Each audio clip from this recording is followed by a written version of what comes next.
जीते हुए मैच में टीम इंडिया की हुई शर्मनाक हार। 5 खिलाड़ी रहे इंडिया की हार के गुनहगार। जी हां, एक जीता हुआ मैच कैसे हारा जाता है वो टीम इंडिया से सीखना चाहिए। 2.5 दिनों तक हमारी जीत तय थी।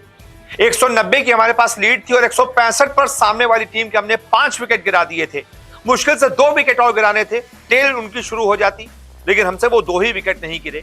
और 2 विकेट जब तक गिरे तब तक उल्टा हमारे ऊपर 200 से ज्यादा रनों की लीड चढ़ चुकी थी। जीता हुआ मैच था। अगर किसी टीम ने, इंडिया ने, खासतौर पर इंडिया में ही पहली पारी में 190 रनों की बढ़त ले ली है और सामने वालों के 5 विकेट 165 पर गिरा दिए, यानी कि आपकी जीत तय है।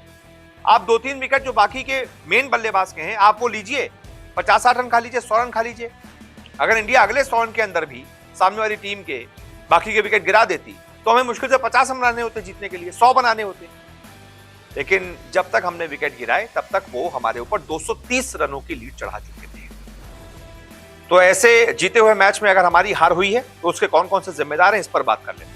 लेकिन सभी जिम्मेदारों पर बात हो उससे पहले एक बार मैं आपको पूरे मैच का सूरत हाल बता देता हूं। इंग्लैंड ने इस मैच में पहले बल्लेबाजी की थी, टॉस जीतकर 246 बनाए थे। इंडिया की तरफ से गजब की गेंदबाजी हुई थी, 3-3 विकेट जड्डू और अश्विन को मिले थे। फिर इंडिया ने पहली पारी में अच्छी बल्लेबाजी की थी, 436 रन बनाए थे। शानदार बल्लेबाजी जड्डू, केएल राहुल और यशस्वी की तरफ से हुई थी। तीनों ने 87, 86, 80 बनाए थे। और उसके बाद दूसरी पारी में इंग्लैंड ने ठोक दिए 420 रन, 165 पर 5 से 420 रन ठोक दिए। ओली पोप बेस्ट बैटर रहे, 196 ठोके। इंडिया की तरफ से 4 विकेट बुमराह ने लिए, अश्विन ने 3 विकेट लिए। और उसके बाद हमारी जो दूसरी पारी है 231 रन हमें चाहिए थे और हमारे जो 5 बल्लेबाज ना, जो बड़े बड़े 5 बल्लेबाज या फिर यूं कहें जैसे ही श्रेयस अय्यर का विकेट गिरा, 119 उस समय स्कोर था इंडिया का, तब भी लगभग हमें 112 रन के आसपास की दरकार थी।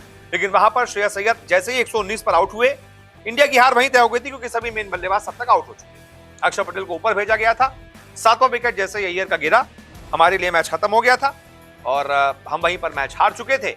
हालांकि अय्यर के आउट होने के बाद जरूर टीम इंडिया ने लड़ाई लड़ी, टीम इंडिया बहुत क्लोज गई, लेकिन जब 30 रन के आसपास चाहिए थे तब मोहम्मद सिराज ने आगे बढ़कर एक ऐसा शॉट खेलने की कोशिश की, छक्का मारने की कोशिश की, वहां पर वो आउट हो गए और टीम इंडिया इस मैच को हार गई। तो एक तरीके से बहुत सारे जिम्मेदार रहे हैं इस मैच में हमारी हार के, लेकिन असली में कौन कौन रहा एक एक करके मैं आपको बताता हूं। सबसे पहले गुनहगार तो रहेंगे हमारे बल्लेबाज, जिसमें से सबसे पहले तो हैं शुभमन गिल, क्योंकि दोनों पारियों में ही वो फ्लॉप रहे। पहली पारी में 23 बनाए, दूसरी पारी में 0। तो सबसे पहले हमारे हार के गुनहगार शुभमन गिल। उसके बाद दूसरे गुनहगार खुद कप्तान रोहित शर्मा। भाई आपको 40-24 बनाने के लिए टीम में नहीं रखा गया है। पहली पारी में आपने 24 बनाए, दूसरी पारी में आपने लगभग 39-40 रन बनाए। तो आप इतना बनाएंगे तो भाई आप टीम में रहना डिजर्व नहीं करते हैं, आप भी एक जिम्मेदार हैं हार के। उसके बाद तीसरे गुनहगार श्रेयस अय्यर, पहली पारी में 35 बनाकर आउट हो गए और दूसरी पारी में जब सबसे ज्यादा जरूरत थी तब 13 बनाकर आउट हो गए। इसके बाद आ जाते हैं चौथे गुनहगार पर। मुझे लगता है चौथे गुनहगार अक्षर पटेल रहेंगे। हालांकि पहली पारी में 44 जरूर बनाए, लेकिन जब आई बात बॉलिंग की तो पहली पारी में ज्यादा विकेट नहीं ले पाए, सिर्फ 2 ही विकेट उनको मिले। और उसके बाद दूसरी पारी में बल्लेबाजी में उनको ऊपर भेजा गया था, रन बनाते तो अच्छा रहता, लेकिन यहाँ पर वो फेल हो गए, 17 बनाकर आउट हो गए। तो इस वजह से अक्षर पटेल जो है वो चौथे गुनहगार रहेंगे। तो उसके बाद 5वें गुनहगार हमारे जितने भी गेंदबाज है ना, मैं उनको कहूंगा, क्योंकि अगर आप 163 पर 5 से 420 बनवा देते हैं तो आप सभी जिम्मेदार हैं। फिर चाहे वो अश्विन हो जिन्होंने 126 रन दिए, फिर चाहे वो जडेजा हो जिन्होंने 131 रन दे दिए, अक्षर पटेल 16 ओवर में ही 74 रन दे दिए। तो ये हमारे स्पिनर्स है ना, जो जिनके ऊपर विकेट निकालने की जिम्मेदारी थी, ये सभी मिलकर अब 5वें गुनहगार हैं। तो ये वो गुनहगार हैं जिनकी वजह से टीम इंडिया की हार हुई है। देखते हैं अगले अब बाकी की सीरीज का जो 4 मैच है उसमें क्या होता है। फिलहाल इस वीडियो को देखने के लिए बहुत बहुत शुक्रिया।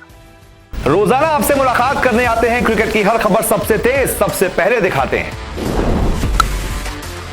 खबर हो, विवाद हो, इंटरव्यू हो या हो कोई इनसाइड स्टोरी, न्यूज 24 स्पोर्ट्स पर हर अपडेट सबसे पहले मिलेगी। इसलिए हमारे YouTube चैनल को सब्सक्राइब करना ना भूलें और Facebook पर देख रहे हैं तो पेज को फॉलो जरूर करें। क्रिकेट मतलब न्यूज 24 स्पोर्ट्स।